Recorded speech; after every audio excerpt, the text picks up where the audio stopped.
자, 두 번째 시간은 11번 항목부터 이제 들어갑니다. 돌을 빼고 지표를 긁고 고쳐 바른 후에도 그 질병이 복발하면 그것은 악성 문둥병인즉 부정하니 그 집을 헐어버리라고 하셨어요. 이 말은 오해한 조문의 율법이 지배하던 모세의 제자를 다 자처하고 했지만 모세 자신도 하나님 말씀을 오해한 거 있었다는 걸 지금 이제 오늘 지적하려고 그래요. 구약시대에 모세의 장인 이드로의 제안에 따라 출애굽한 이스라엘을 다스리던 제도는 미디안 사제인 이드로를 통해서 이스라엘에게 도입되어 계급적인 제도가 당연한 것으로 오해하여 유대교라는 종교 조직으로 굳어졌습니다. 하나님의 나라는 하나님이 왕이시고 하나님이 다스리려야만 하나님의 나라인 것이죠. 사람이 다스리면 그건 사람의 나라지 하나님의 나라가 아니죠. 이것이 참 오늘날 기독교계가 전체가 오해하는 문제예요. 지금 출애굽기 18장 13절로 27절을 읽습니다. 이튿날 모세가 백성을 재판하느라고 앉아있고 백성은 아침부터 저녁까지 모세 곁에 서 있는지라. 모세의 장인이 모세가 백성에게 행하는 모든 일을 보고 이르되 네가 이 백성에게 행하는 이 일이 어찌 됨이냐. 어찌하여 네가 홀로 앉아있고 백성은 아침부터 저녁까지 네 곁에 서 있느냐. 모세가 홀로 앉아있는 것이 아니고 여호와 하나님과 함께 앉아있어야 맞는 거죠. 모세가 하나님은 영이시고 사람을 통해서 그분의 영을 계시로 넣으셔가지고 그분이 그 인도자를 통해서 그 나라를 다스려야 되는 거거든 이게. 근데 이 문제가 여기서 오해가 돼버리는 거예요. 이게 문제예요. 모세가 그의 장인에게 대답하되 백성이 하나님께 물으려고 내게 오미라. 하나님께 물으려고 내게 오미라 라는 모세가 하나님의 대리자 역할을 그때 당시 했다 이 말이에요. 야, 그들이 일이 있으면 내게로 오나니 내가 그 양쪽을 재판하여. 여기서부터 이제 문제가 되는 거예요. 내게로 오나니 내가 재판한다. 이게 그 문제인 거예요. 나는 주님께 이것을 묻고 주님의 계시, 주님의 지시를 받아서 주님이 판결하는 대로 난 판결할 거다. 이렇게 했어야 되는 거거든. 그래서 자꾸 내가가 나오기 시작하면 이제는 이게 이제 문제가 되는 거예요. 그 양쪽을 내가 재판하여 하나님의 윤리와 법도로 알게 하나이다. 이것은 모세가 하는 것과 하나님이 하시는 것은 완전히 다른 것이죠. 나도 하나님께 말씀 가르치는데 내가 가르친다. 그럼 그게 적그리스도가 되는 것이거든. 지가 하나님이 되어버리기 때문에 그것이 하나님의 영광 보좌를 지가 탐내가지고 빼앗는 결과가 되는 거잖아요. 모세의 장인이 그에게 이르되, 이것은 하나님이 모세에게 하신 말씀이 아니라 모세의 장인이 지금 하는 말이요. 모세의 장인은 이방 미디안의 제사장이지 이스라엘의 제사장이 아니잖아요. 네가 하는 것이 옳지 못하더라. 너와 함께한 이 백성이 필경 기력이 세하리니 이 일이 네게 너무 중함이라 네가 혼자 할 수 없으리라. 그러니까 여럿이 이제 분담해서 나눠서 해라라는, 그러다 보니까 계급이 생기게 된 원인이 이제 여기 너무 마귀는 어떤 말을 이렇게 사람에게 가서 딱 이게 그 악한 깨를 넣을 때 너무 선하고 좋은 얘기로 이제 접근을 광명천사를 가장해가지고 이렇게 나타나서 이렇게 하는 거거든. 이제 내 말을 들으라. 그럼 하나님 말씀 들으라고 하는 것과 내 말 들으라고 하면 전혀 다른 얘기거든 지금. 자, 이게 뱀이 하와에게 접근했을 때 어떻게 했는지를 생각해 보면 돼요. 내가 네게 방침을 가르치리니 그러면 이드로의 방침이지 하나님이 계시가 아니잖아 지금. 방침을 가르치리니 하나님이 너와 함께 계실지로다. 이드로가 말하는 하나님은 이스라엘의 참 하나님이 아니고 이드로의 하나님 사실은 마귀란 말이요. 이방신이란 말이요. 너는 하나님 앞에서 그 백성을 위하여 그 사건들을 하나님께 가져오며, 이것은 모세와 모세의 장인 관계는 그 앞에 야곱과 야곱의 장인 이름이 누구죠? 라반의 관계는, 라반의 하나님과 모세 야곱의 하나님은 달라요. 라반이 언약을 맺을 때 뭐라고 해요? 아브라함의 하나님, 나홀의 하나님이라고 그러죠. 그런데 이 야곱의 하나님은 아브라함의 하나님, 이삭의 하나님, 야곱의 하나님이야 되는 거잖아요. 그러니까 신이 다르단 말이에요. 중간에 구속자가 다르다 이 말이에요. 나홀이 이삭을 대체할 수는 없는 거잖아요. 네. 이거 신이 다른 것이 얼마나 살짝 바꿔지는 건데 사람들이 깜빡 속는 거예요. 네. 기독교 신과 우리가 믿는 신이 다르죠. 기독교인들도 예수 믿는다고 그래요. 우리도 예수 믿는다고요. 이름은 똑같아요. 그런데 다른 예수일 수가 있다는 걸 너무 간과하기가 쉽다는 말이에요. 지금 이런 걸 밝히게 깨닫지 않으면 큰일 나는 거죠. 인도자가 이런 걸 깨닫지 못하면. 너는 하나님 앞에서 그 백성을 위하여 그 사건들을 하나님께 가져오며 그들에게 윤례와 법도를 가르쳐 마땅히 갈 길과 할 일을 그들에게 보이고, 너는 자꾸 네가 하라고 그래. 자꾸 모세를 자꾸 잘한다 너 잘한다 너 네가 제일이야 막 이렇게 자꾸 자기 사위니까 격려해 주느라고 아마 그랬겠지만은 모세에게 나타났던 그 하나님과 이드로가 섬기는 하나님이 다르다라는 거예요. 하나님이라고 내가 똑같은 게 아니잖아요. 예수 믿는다 해서 다 똑같은 예수가 아니잖아요. 우리도 복음 전한다 그런데 복음이 다 똑같은 게 아니요. 다른 복음이라는 게 있잖아. 영이 다 같으냐? 그렇잖아요. 다른 영도 있는 거예요. 또 온 백성 가운데 능력 있는 사람들, 이제 지금부터 이제 꾀가 들어가는 거예요. 이제 백성 가운데 능력 있는 사람들 곧 하나님을 두려워하며 진실하며 불의한 이익을 미워하는 자를 살펴서 백성 위에 세워. 여기 백성 위에 세워라는 게 니골라라는 용어 같은 거예요. 이게 백성들 위에 군림하는 게 니골라라고 하잖아요. 천부장과 백부장과 50부장과 10부장을 삼아라. 그래서 백성들 위에, 평민들 위에 서는 자가 니골라예요. 그 니골라는 유대교의 관념이 있는 사람, 유대교에 입교했던 적이 있는 사람이거든. 야, 그러니까 그 사람은 계급관념이 있는 사람이니까, 유대교 관념이 있다는 것은 내가 이 사람들 보니까 뭐 아무것도 아닌 것 같고 내가 이 사람들 저 끌어서 좀 위에 서서 뭔가 좀 좌지우지하고 싶은 야망이 속에 그냥 강력한 사람이라는 것을 보여주는 거거든. 백성들 위에 세워. 이게 얼마나 중요한 말인지 몰라요. 백성들 위에는 주님이 계셔야지. 어떤 사람이 여기 참 말은 너무 좋아. 능력 있는 사람들을 골라가지고 세워야 되네, 백성들 중에. 그러면 능력 없는 사람들은 백성이고 능력 있는 사람들은 지도자예요. 이제 말하자면 그 얘기잖아 지금.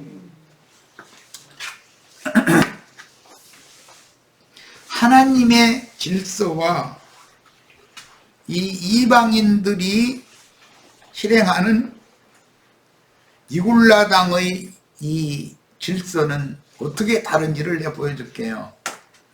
하나님은 생명의 질서를 지키게 하시고 그것을 세우셔요. 이스라엘이 군대로 각 지파마다 개수가 돼요. 각 지파마다 군대로 20세 이상을 이렇게 개수를 하는데, 어느 지파 중에 어느 족속이 있어요. 예를 들어서 우리 이제 이순희 자매님은 이순희 자매님 두 족속이 나눠졌죠. 이순희 자매님을 통해서. 그러면 이 족속이 그 줄이 또 나눠진단 말이에요. 그래서 지파장이 딱 일단 쓰고, 그 다음에는 그 지파장이 낳은 자식이 있기 때문에 그 각 계보가 있기 마련이요. 그렇게 질서를 그렇게 세우는 거예요. 이것은 생명의 계보예요. 할아버지가 아버지 낳고 아버지가 나를 낳고 나는 아들 낳고 아들은 손자 낳고, 이건 생명의 질서잖아요. 그러니까 이건 하나님이 세운 질서이기 때문에 누구도 바꾸면 안 되는 거예요. 그런데 이 이방인들은 오늘 말씀에 능력 있는 사람들을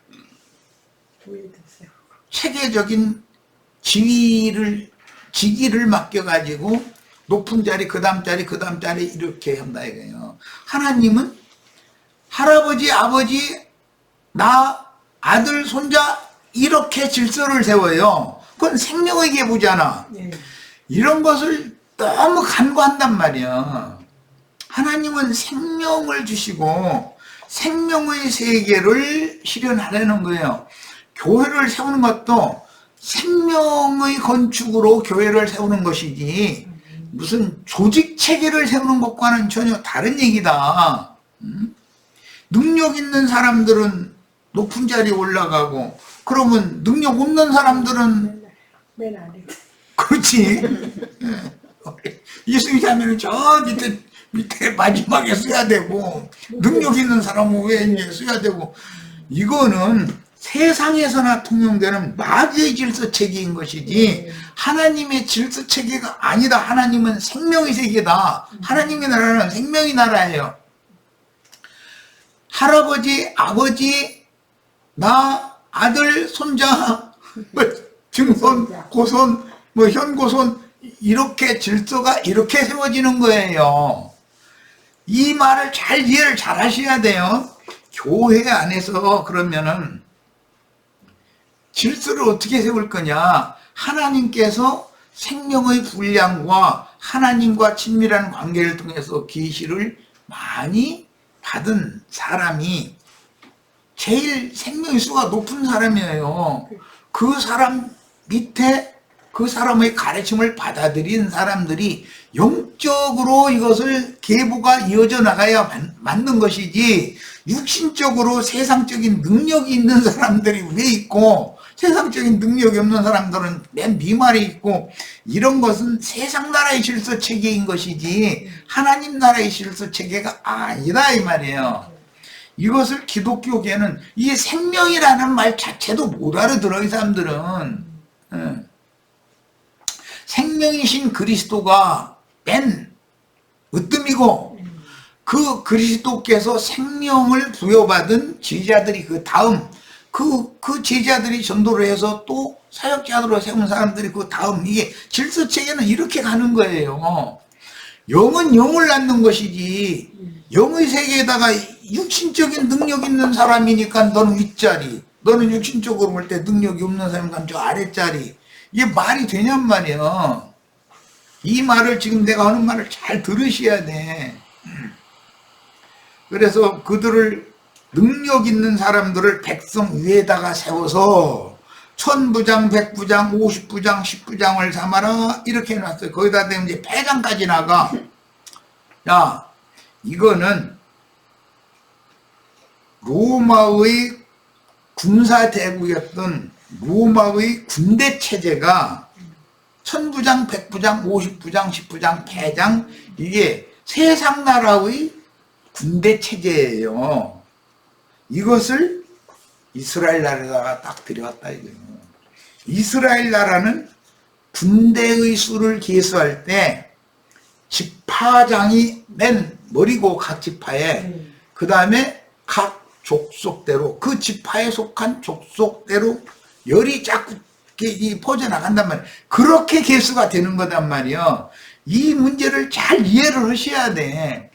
다시 말씀드리지만 주님의 나라는 생명의 질서 체계를 세우는 거고, 세상 나라는 능력 있는 사람이 백성들 위해서는 그런 체계를 세운다. 이것은 세상 나라의 군대 체계와 같은 거다, 이런 말이에요. 그건 있을 수 없는 거예요. 자, 22절 갑니다. 그들이 때를 따라 백성을 재판하게 하라. 능력 있는 사람들이 천부장, 백부장, 50부장, 10부장, 회장이 이렇게 재판을 하게 해라는 거예요. 때를 따라서. 큰 일은 모두 네게 가져갈 것이요. 그럼 맨 나중에 자신들이 결단 내기 어려운 것만 모세한테 가지고 가라. 참 좋은 말이요. 그러면 모세는 할 일이 없잖아 이제. 작은 일은 모두 그들이 스스로 재판할 것이니 그리하면 그들이 너와 함께 담당할 것이요 일이 네게 쉬우리라. 여기 재판이라는 말은 하나님의 말씀, 법으로 판단을 내리는 얘기를 하는 거기 때문에 하나님의 말씀으로 이 백성들의 세상적인 옳고 그름을 재판하는 것을 지금 말하는 것이 아니에요. 진리의 말씀에 따라서 이 말씀, 하나님의 의도가 이거다라고 하나님의 말씀을 판별해 준다, 이런 말이에요 지금. 그런데 세상의 능력이 있는 자가 하나님 말씀을 재판을, 말씀은 법으로 하는 거예요. 하나님의 말씀이 법이요, 우주를 다스리는. 그런데 능력 있는 사람은 말씀을 판별할 수가 있어요? 세상적인 능력 있는 사람이라고? 야, 윤석열 씨 여기다 앉아서 지금 레위기 14장 문둥병에 발한 집을 이렇게 허라는데 이게 뭔 소리냐 한번 물어봐. 뭐 이런 걸 다 질문하냐 그럴 거 아니에요. 그러면서 자기 뭐 마누라나 성경을 딸딸 외운다고 했으면 이제 그랬다는데. 그러면 그 윤석열 씨 마누라 불러다가 한번 물어봐. 이게 말이 되는 소리냔 말이에요. 하나님의 말씀은 계시를 받는 자 외에는 모르는 거예요. 이거는 그래야 계시자인 하나님이 왕으로 다스릴 수 있는 거잖아요. 그분의 말씀이 이게 법칙이거든. 우주를 다스리는. 세상에 능력이 있다 해가지고 이스라엘 백성을 다스린다는 말이 되는 소리예요. 이게 세상에서 능력이 있으면 세상 나라를 다스리겠지만 하나님의 나라를 어떻게 세상에 능력이 있다 해가지고서 그 사람이 다스려? 이게 말이 돼요? 자, 23절 네가 만일 이 일을 하고 하나님께서도 네게 허락하시면, 하나님이 이드로가 말하는 하나님과 이스라엘의 하나님 얼마든지 다를 수 있어요. 네가 이 일을 감당하고 이 모든 백성도 자기 곳으로 평안히 가리라. 이에 모세가 장인의 말을 듣고 그 모든 말들을 했대. 아니 하나님께 물어봐야지 왜 장인 말을 듣고서 장인이 하는 대로 해. 야곱이 그 장인 라반의 집에서 떠날 때 장인이 허라는 대로 온 게 아니에요. 해서 떠난 게 아니에요. 여호와 하나님께서 너 이제 때가 됐으니까 네 아버지 집으로 돌아가서 네 집 세워 이제 너 장인 집에서 죽어라고. 너 밤에 잠도 못 자고 수고해봐도 여기는 네 기업이 없어. 이렇게 했기 때문에 하나님 말씀 듣고 나온 것이지. 장인 말대로 해가지고 야 너 올해 한 해만 더 해라 그러면 내가 이제 품삯 배로 올려줄게. 1년 했어 그럼 이제 배로 품삯 주시게. 야 1년만 더 하자. 이거 지금 우리 집이 일꾼이 너무 무지하다. 네가 일 잘하니까 너 한번 많이 주마. 계속 종로로 더게 하지. 자기 기업을 띄워줄 마음이 없는 사람인 거예요. 아 이런 거 하나를 구분을 못해요. 자, 모세가 이스라엘 무리 중에서 능력 있는 사람을 택했대. 이게 능력 있는 사람을 택하려면 주의 성령께서 무슨 인간 세상에 능력 있는 사람을 택해가지고서 가룟 유다 대신 뭐 하고 이렇게 하라는 게 아니잖아요. 그 택할 때 사도행전 그 2장에 보면 어떤 사람 택하라고 돼 있죠?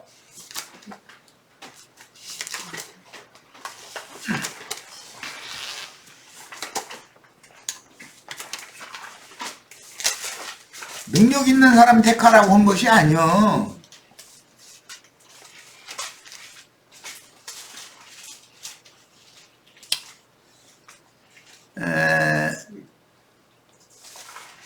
자, 1장 22절부터 보겠습니다.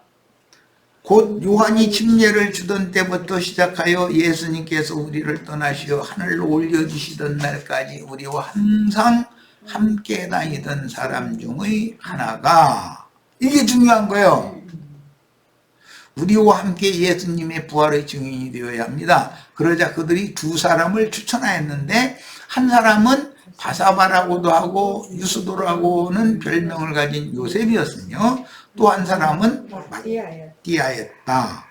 그들이 기도하였다. 모든 사람의 마음을 아시는 주님, 이 두 사람 중에 주님께서 선택하신 한 사람을 밝히 보여주시오. 이 사역과 사도 직분을 대신하게 하십시오. 주님께서 결정하게 하는 것이지 사람의 생각으로 능력 있는 사람 너 이리 와. 너 청국장 해 먹어. 너 이리 와. 너는 백구장 해 먹어. 이 사람이 이렇게 하는 게 아니요. 이 사역과 사도 직분을 대신하게 하십시오. 유다는 이것을 버리고 지 길로 갔습니다. 그들이 제비를 뽑으니 마띠아가 뽑혔다. 그래서 그가 11사도와 함께 사도의 수에 들어갔다. 제일 중요한 것은 네, 요한이 침례를 주기 시작할 때부터 시작해서 예수님이 구속을 위해서 십자가에 죽고 장사됐다가 부활 승천하신 날까지 다른 11명의 제자와 항상 함께 다니던 사람들 중에 하나가 우리와 함께 예수님의 부활의 증인이 되어야 된다. 이렇게 하는 거예요. 그리고 나서 한 사람만 추천하는 게 아니에요. 두 사람 했는데 주님께서 선택해 주세요 했더니 제비를 뽑았더니 마띠아가 뽑혔다 하는 거예요. 자, 이렇게 한 것과 모세의 장인의 말을 듣고 모세가 이스라엘 무리 중에 능력 있는 사람들을 택하여 그들을 백성의 우두머리, 곧 천부장과 백성의 우두머리라는 게 이게 백성의 머리는 주님이야지.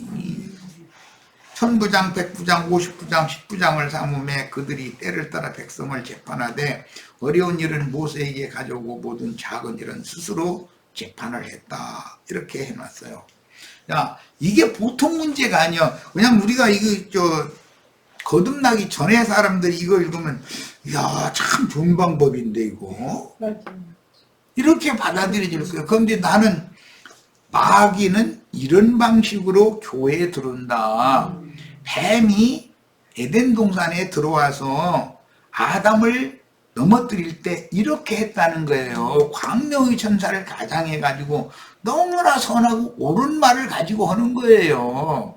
만약에 말도 같지 않은 소리 하면은 누가 받아주겠어? 몰라, 하와는 넘어질지 모르지만 아담이 말 같지 않은 소리를 봤는데 잃어버리지 안 되죠. 그게 우리는 진리를 옳게 분별하는 지혜와 계시의 영이 항상 함께 하시기를 기도해야 될 필요가 있어요.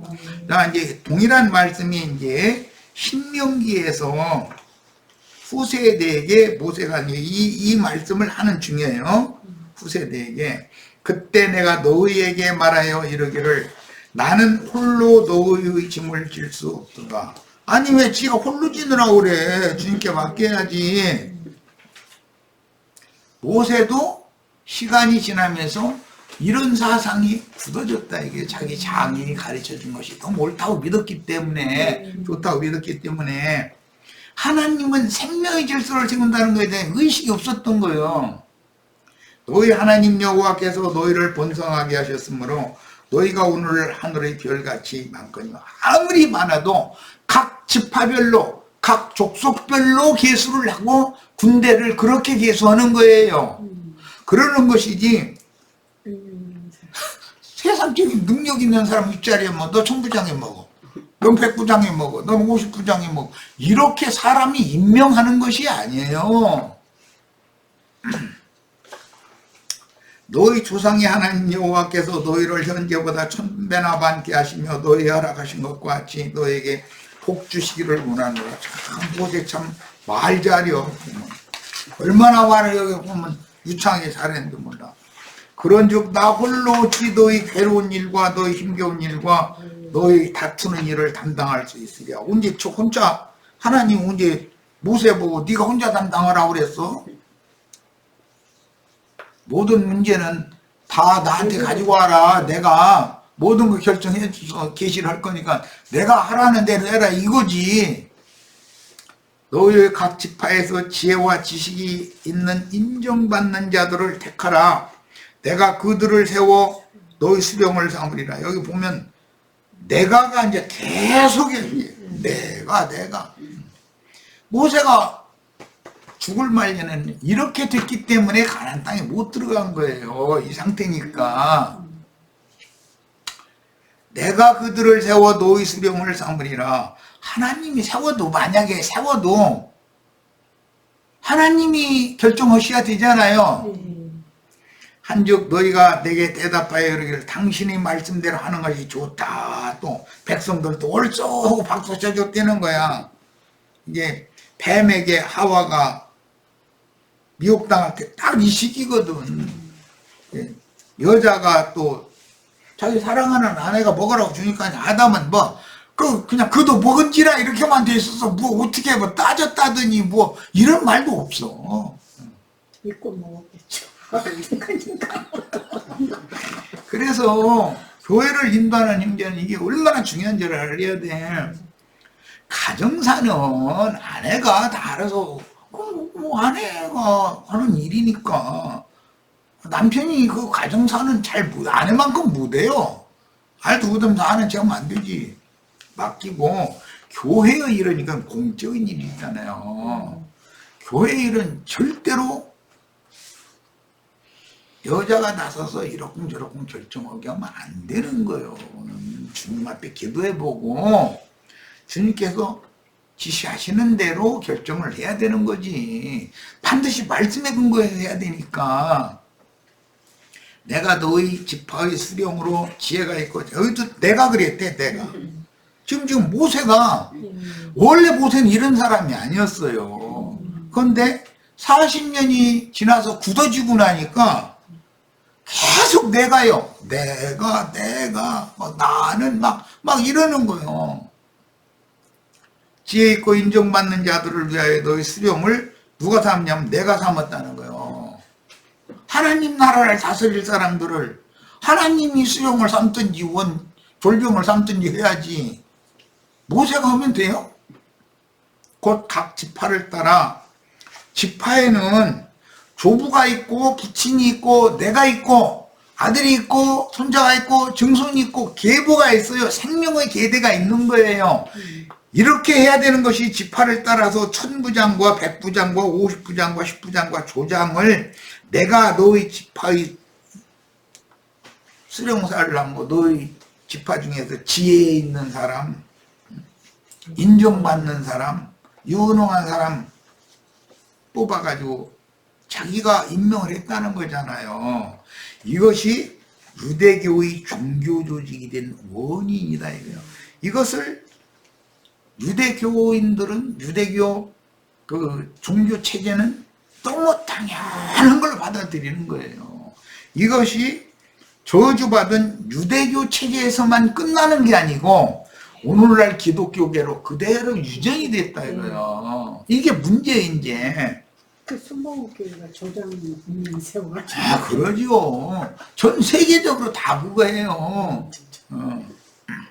부목사, 전도사, 이제 강도사, 뭐 장로, 권사, 집사 뭐 등 해서 무슨 조장이니 또 구역장 네. 뭐 해가면서 얼마나 조직 체계를 잘 만들어 놓았는지 몰라요. 이것은 하나님의 질서 체계를 대적하는 짓을 한다는 것에 대해서 인식을 새롭게 하셔야 돼. 기독교가 유지되는 건 뭐예요? 그건 종교 조직이지 생명의 세계가 아니잖아요. 그건 교회가 아닌 거예요. 거긴 종교 체제지.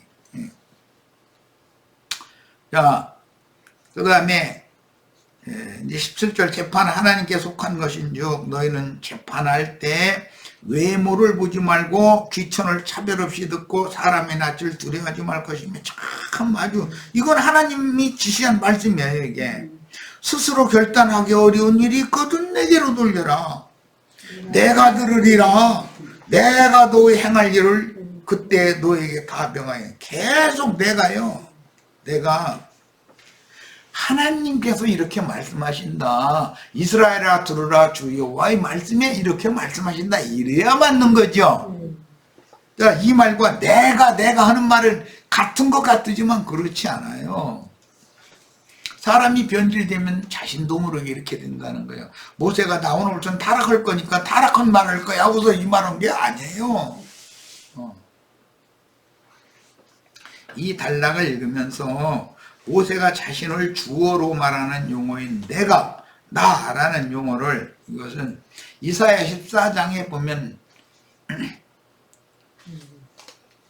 아침의 아들 계명성이 계속 내가, 나는 계속 그러죠. 무슨 차이가 있고 무엇이 같고 이게 주님의 말씀과는 거기서 어디에서 차이가 나고 이걸 우리가 명확하게 알아야 돼. 나도한 형제가 우리 형제 자매님들한테 말씀 가르치고 나도한 형제가 목회하고 그러면 그것은 사람의 교회지. 그 인본주의 교회잖아요. 주님의 교회가 아니지. 잖아요. 주 예수 그리스도께서 제자들인 그리스도의 사람들에게 주신 하늘과 땅의 모든 권위와 마귀가 사단의 사자들인 짐승들에게 준 권세와 짐승 보좌에 심판이 집행되는 계시록의 이 짐승 나라와 짐승 보좌에 불대접이 쏟아 부어지죠. 자, 분명한 이해를 해야 자칭 나는 그로다 라는 말이 내가 나는이라고 한다 이 말이에요. 교회 안에서 나는 그로다 라는 자들이 많이 나올 거다 주님이 그랬죠. 말세에는. 자, 그러나 너희는 사람을 따르지 말라 그랬어요. 그럼 그 어떤 사람이에요? 내가, 나는 이걸 주장하는 사람을 말하는 거예요. 자, 예수님께서 나보다 먼저 너에게 온 자들, 즉 그 예수님 당시에는 유대교 지도자들, 오늘날은 기독교계의 교권주의자들인 발람과 니골라당들이죠. 예, 이 사람들은 담 너머로 들어온 자들이요 절도요 강도들이라고 선언하신 말씀을 근원부터 자세히 살펴야 합니다. 창세기가 근원이죠. 뱀이 어떻게 하와를 통해서 아담을 무너뜨리는지를 잘 생각해 봐야 된다 이거예요. 노아의 때 하나님이 온 땅의 모든 육체들을 버리고 떠나셔야 된, 탄식하면서 떠나셔야 됐던 원인이 뭔가를 생각해 봐야 된단 말이에요. 다 왜 그래요? 하나님의 아들들이 사람의 딸들의 아름다움을 보고 다 자기 아내로 삼았기 때문이에요. 뱀이 와서 아담의 아내를 차지해버린 거예요. 그것이 발단이단 말이에요, 지금. 그런데 이렇게 나타난다 이거예요, 역사상에는. 자, 하나님은 오해한 율법체제의 제도를 영적 생명의 질서체제로 회복하려고 많은 선지자를, 구약의 율법시대에도 이사야 선지자로부터 시작해서 많은 선지자를 또는 선지서를 쓰지 않은 많은 선지자들도 있었어요. 뭐 나단이나 이런 선지자들도 있었으니까 부지런히 보내요. 유대교 체제의 왕과 제사장들의 인본주의 권세를 신분주의로 바꾸려고 부단히 노력하셨으나 제도권의 권세에게 선지자들은 모두 박해받고 무죄한 피를 흘렸습니다. 뭐 때문에? 나병이 걸린 집을 고치려고 그 종들을 부지런히 보내신 거예요. 그러면 그 종들이 벽 긁고 돌 빼내다가 버리고 새돌 채우고 뭐 이렇게 하려고 하면은 이단자가 왔다 이거요. 그래가지고 박해하고 다 죽인 거예요. 자, 하나님의 집인 이스라엘 왕국의 회복을 위해 부지런히 보내신 종들은 이단자로 물려 박해받았으며 최후로 하나님께서는 그 사랑하시는 독자를 유대교의 종교 체제에 보내서 이제 예루살렘 성과 예루살렘 성전이 문둥병이 완전히 번졌다고 이제 때가 되니까 주님 오신 거예요. 지금 그분의 집에 번진 나병을 진단하셨고 자기 집을 수리하려고 천국 복음을 전파하셨으나 나사렛 이단자로 몰아서 죽였어요. 우리의 율법에는 저런 자는 마땅히 죽여야 된다라고 마태복음 26장에 예수를 사형수로 정죄해서 자기네들 율법으로 정죄해서 지금 죽이는 거거든요.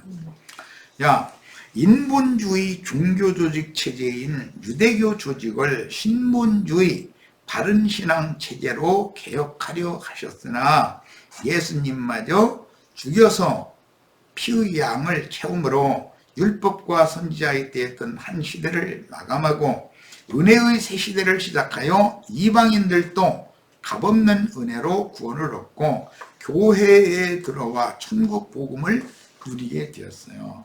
오히려 나병이 번진 율법 종교 체제는 심판받아 버렸어요. 세리와 창교한 모든 죄인들이 오히려 구원을 얻고 주님의 교회에 들어오게 됐어요. 야, 이게 얼마나 중요한 문제인지를 왜 그랬는지를 알아야 돼. 선지자들을 대표하는 엘리야의 영과 능력으로 보내신 침례자 요한을 통해서 하나님의 뜻을 극도로 대적하던 유대인들의 집을 부분적으로 수리하려고 문둥병이 바른 벽돌을 빼내고 벽을 긁어서 성 밖의 부정한 곳에 버리고 돌을 빼내서 버렸습니다. 그 말이 무슨 뜻이에요? 이 독사의 새끼들아, 뱀들아, 독사의 새끼들아, 누가 너희에게 임박한 진노를 피하게 하는 말씀을 가르치라고 하더냐. 도끼가 나무 뿌리에 놓여 있으니 그 나무를 뿌리에서부터 찍어가지고 꺼지지 않은 불에 태울 거다. 이게 뭐예요? 하나님의 천국 바뀐 지옥에 던져 넣어버린다 이 말이에요. 그게 지옥이라는 건 부정한 곳이잖아요. 성박 부정한 곳.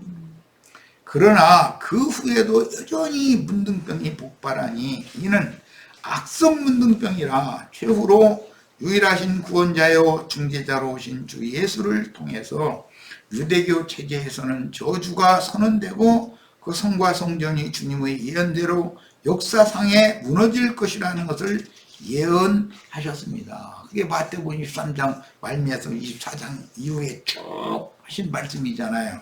자, 침례자 요한은 그의 사역에 가담하려 한 사두개인들, 그때 당시는 사두개인들이 사독계보 사람들이 제사장들이 했었기 때문에 제사장 그룹을 향해서 너희는 독사의 새끼들이라고 선언했으며 너희에게 임박한 진노를 피하게 하는 말씀을 주지 않겠다고 공표하여 세리와 창기와 모든 죄인들에게만 천국 말씀을 주는 거예요. 그들에게는 말씀을 줄 필요가 없죠. 주어도 오히려 2단이 3단이 가면서 이렇게 말꼬리 잡으려고만 하지 그 사람들은 받아들일 사람들이 아니거든. 자기네들이 교리 안 맞으면 2단자라고 취급해버리니까.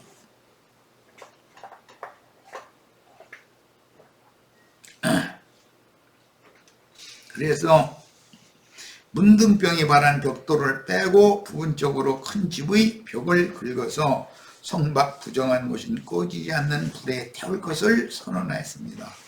미디안의 사제 이드로의 제안이 당연한 진리인 듯이 실행되는 인위적인 계급 제도인 종교 체제가 발람과 니골라당의 행위로 굳어진 기독교라는 종교 체제에도 동일한 문제가 재현되었으니 그것이 오늘날의 세상 교회들의 현실이며 기독교계의 신자들 각자에게도 문제가 적용이 되는 것이다.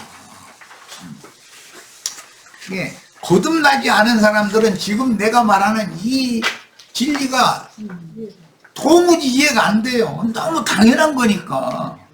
유대인들은 우리는 모세의 제자다 해가면서 우리는 예수의 제자를 싫어한다 이거예요. 우리는 모세의 제자인데 왜 우리가 예수의 제자가 되냐. 이런 모세의 제자와 예수의 제자는 달라요. 길이 다른 거예요. 자, 주의 증인들을 거스르며 주님의 뜻에 반역함으로 주님의 몸된 교회의 무질서를 처리한 후에도 계속하여 심각한 문제들이 발생하면 그 교회를 완전히 폐쇄해야 함을 의미하며 주님의 임재와 은혜를 누릴 수 없는 상태에서 억지로 혹은 형식적으로 마지못해서 모이는 모임을 완전히 흩어버리고 폐해야 된다. 문둥병이 온 집안에 번져버렸으면 그거 다 무너뜨려버리라 이랬단 말이야. 자, 이런 문제들은 교회 안에 분명한 인도직분과 약물이의 순종관계로 세워진 아름다운 생명의 질서가 파괴되었기 때문에 나타나는 가장 비참한 교회의 상태입니다. 그런 경우에는 머리가 되고자 하는 교만한 자들이 계속 자기 사역을 하여 세상적으로 보면은 똑똑한 사람들이 유능한 사람들 골라서 이거 하라고 했으니까 자기 사역을 하여 자기 몸만 기름으로 우리는 그리스도의 몸을 길러야지 사람의 몸을 기르면 안 된단 말이야. 나와 형제의 모임을 세우면 안 되는 거죠. 교회는 반드시 사람을 따라 나눌 것이며 만약 그렇다면 어떤 방법으로든 하나를 유지하고 질서를 유지하는 정상적인 교회로 모임을 실행할 수 없게 됩니다. 그러니까 교회를 주님은 한 교회를 세우시되 우주적인 한 교회를 세우시는 것이지 사람을 통해서 몇십만 명, 몇만 명 모으게 만들어가지고 그 사람의 교회를 세우게 하는 것이 그게 주님의 교회가 아니다 이거. 그 사람의 교회지. 심지어 형제회에서 형제회가 잘못됐다고 나온 지방교회마저도 지금은 종교 조직이 완전히 굳어져 버렸잖아요. 이런 문제를 너무 계시가 없는 거예요. 말하자면 이드로가 제안한 이게 너무 당연한 진리인 것처럼 이렇게 그냥 통용해버리는 거예요.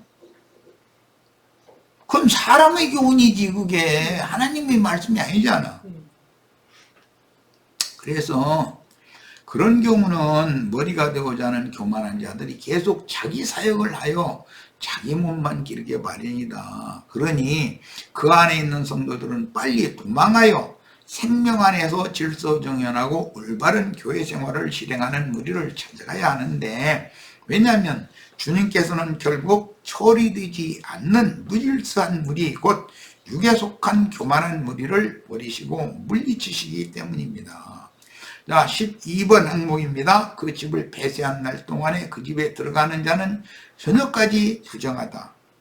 그 집에 들어가서 자거나 그 집에 들어가서 음식을 먹으면 다 부정해져.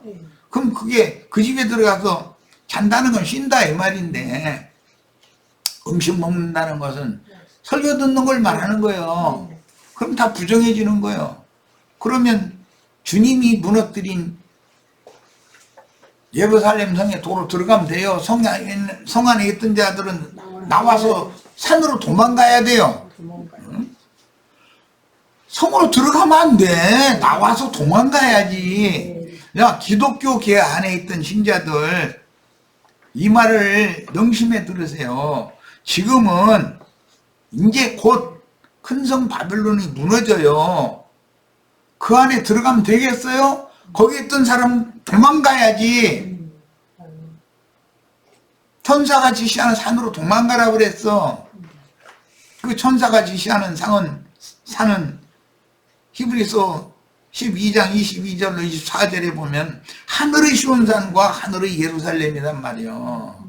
거기로 도망가야 돼. 그게 생명을 보존해야 돼요. 하나님께서 이미 버린 곳에 미련을 두고 남아있다는 것은, 즉 기독교계에 끝내 남아있다는 것은 그 집에 들어간 사람이 영적으로 분별력이 없거나 분명하게 처신할 줄 모르는 어린 생명이라는 뜻이며, 가라지 아니거나 거듭났어도 생명이 너무 어려워 분별력이 없다는 뜻이에요.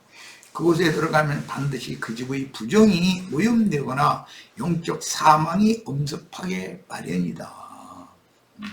저녁까지 부정하다는 뜻, 이건 좀 어려운 말인데, 육신의 생각에 따라 함부로 행하는 자들은 언제나 자신이 낮에 행하는 중이며 빛 가운데 행하는 중이라고 여기고, 광명의 천사를 가장해서 이게 나타나서 엉뚱한 소리를 하게 마련이니까, 말씀을 읽을 때 묵상할 때 자기는 크게 깨닫는다고 아주 남 말 들을 필요 없어. 지 말을 다른 사람에게 해야지.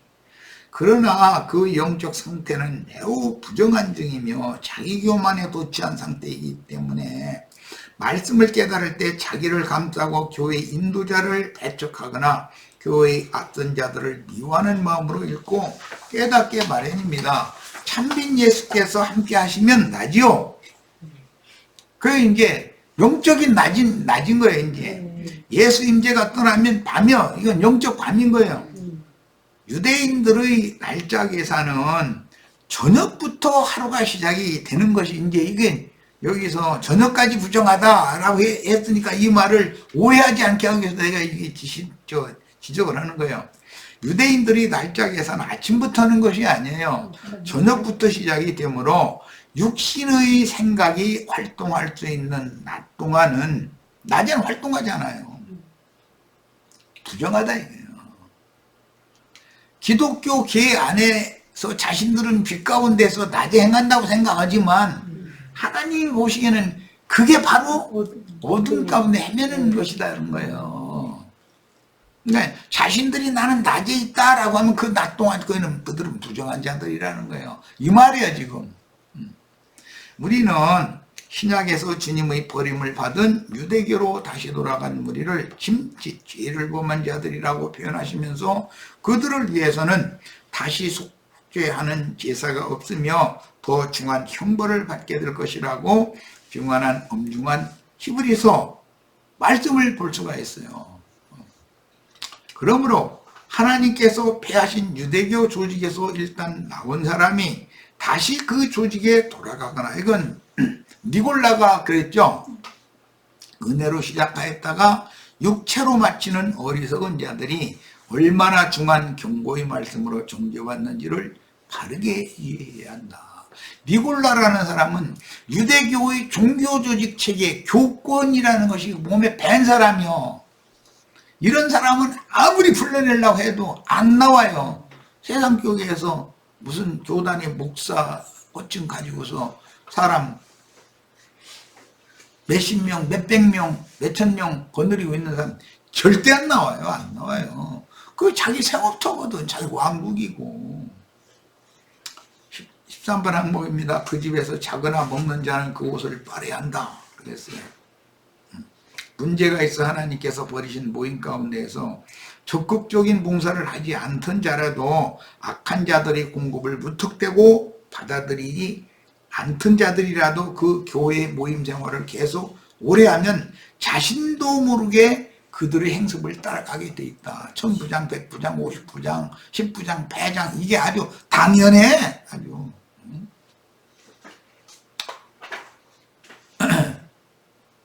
그것은 근본적으로 어떤 모임에는 어떤 영이 흐르기 때문에 그 영으로 적시어져서 반드시 혼잡해진 그들의 사고와 풀어진 행실들을 본받게 되며 그 악한 행습들을 진리 말씀으로 깨끗이 처리받지 않으면 정상적인 회복된 교회 생활에 적응할 수가 없는 거다. 그걸 씻어내고 나와야 되는 거예요. 거기서 나왔으면 여기 오면 씻어야 되는 거예요. 14번 항목입니다. 그 집을 고쳐바른 후에 색점이 번지지 않았으면 그 집은 정결하며 치유되었다. 색점이 번지지 않았다라는 것은 이제 고쳐졌다는 뜻이겠죠. 당연히 교회 안에서 악한 자들이 혼잡하게 하는 역사가 지나간 후에 새롭게 주님의 은혜를 누리고 체험함으로 다시는 반역이나 혼잡케 하는 악한 역사가 일어나지 않으면 그 교회는 정함을 받은 것이다. 이게 이제 교회사에서는 형제회를 통해서 이게 이제 로마교가 개신교로 계획이 됐지만 불완전하잖아요. 형제회가 또 계획을 했어요. 그런데 그것도 라오디게아로 금방 다시 타락하니까 모든 교회들마다 이 이능자들은 성령과 신부가 오라 하시는 그곳으로 다 와서 하늘이 기록한 장자들의 교회, 후사들의 교회로 완벽하게 회복을 해야 된다 이거예요. 자, 이번에는 집안에서 바른 문둥병을 정결케 하는 결례 의식에 관한 이야기인데, 이것은 이미 앞에서 다 다뤘기 때문에 정결례를 행하려면 4가지 제물이 필요했죠. 새 2마리, 백향목, 홍색실, 우슬초, 이 4가지 항목을 가지고 정결례를 행하는 거예요. 그러니까 이 정결례를 행하는 건 집에 문둥병이 발했던 개인에게 발했던 똑같은 제물로 똑같이 하는 거예요. 자, 정결례를 행하는 첫 번째 항목, 사람에게 바른 문둥병을 정결케 함과 같이. 앞에는 그 얘기가 쭉 나왔었죠. 교회도 동일한 정결례를 행하여 깨끗하게 되어야 한다. 개인만 깨끗하게 되는 것이 다가 아니다. 주님은 그 집 전체를 깨끗하게 해야 된다는 걸 요구한다는 거죠. 자, 그 다음에 이제 2번째 항목으로 바로 갑니다. 새의 피 한 마리는 흐르는 물이 가득히 들어있는 질그릇 안에서 잡아야 된다 그랬어요. 그것은 예수와 함께 죽어야 된다 이제 이 말이죠. 그리고 그 새의 피를 그 나무지 한 마리 살아 남겨진 새와 홍색실과 우슬초와 백향목과 이걸 가지고 그 피를 찍어서 7번 뿌리라고 그랬어. 근데 집에도 7번을 뿌려야 돼. 또 흐르는 물도 찍어서 7번 뿌리라고 했어. 집에도 그렇게 해야 된다는 거예요 지금. 그리고는 산새는 들에 놓아줘라 그랬는데, 이것은 영적 자유, 그 죄와 사망의 법칙에 묶여있는 자들을 생명의 성령의 법으로 영적 자유를 주게 하는 거예요. 그 영과 함께 물질 세계, 저주받은 세계를 완전히 초월하고 벗어나서 영원한 하나님 세계에 육의 세계를 벗어나서 영의 세계로 들어갈 수 있도록 해줘라 이 말이에요. 그래야 그 집이 정결케 된다 그랬어요. 이것은 하나님은 반드시 당신의 집인 교회가 세속화되게 하는 과정을 거쳐서, 그 다음에 정화시키는 과정을 거쳐서 최후로 거기서 이기는 자들만 빼내가지고 위에 있는 예루살렘으로 데려가시고 나머지는 바깥 어둠에 버려두신다는 것이 성경 이야기다. 이런 말씀에 대해서 잘 깨닫고 오늘 2번째 시간에 특히 이방 사제인 이드로의 제안을 모세가 아무 생각 없이 받아들였는데 그것이 이스라엘의 무슨 규례가 되어버렸다 이거예요.